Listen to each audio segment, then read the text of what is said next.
না আমার সবজি খিচুড়ি পেঁয়াজ মরিচ ভেজে আমি নিলাম। তারপরে হচ্ছে কি যে এখন মশলা দিয়ে মশলাগুলোকে ভালো করে কষিয়ে নিলাম। ভালো করে কষানোর পরে সবজিগুলো দিয়ে দিলাম।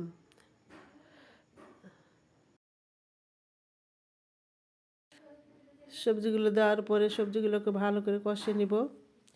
সবজি যত কষাবেন তত খিচুড়ি স্বাদ হবে বেশি ভালো।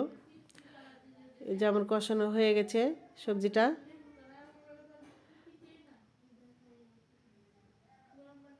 বেশ সুন্দর কালারও এসেছে। এখন খিচুড়ির চালগুলোকেও সুন্দর করে মশলা দিয়ে কষিয়ে নিব।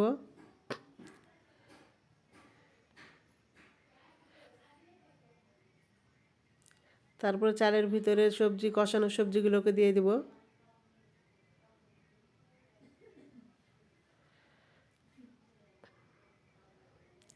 দেওয়ার পরে ভালো করে ওই সবজির সঙ্গে চালগুলোকে ভালো করে কষিয়ে নিব।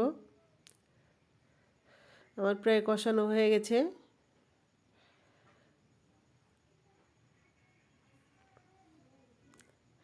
এই দেখুন ভালো করে মিশানো হয়ে গেছে।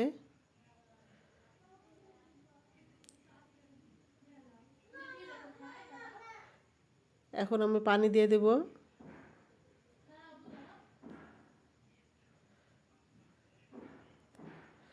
পানি দেওয়ার পরে 10 মিনিট চুলার উপর রাখবো। এই যে খিচুড়ি হয়ে গেছে আমার, দেখুন সে সুন্দর কালার এসছে।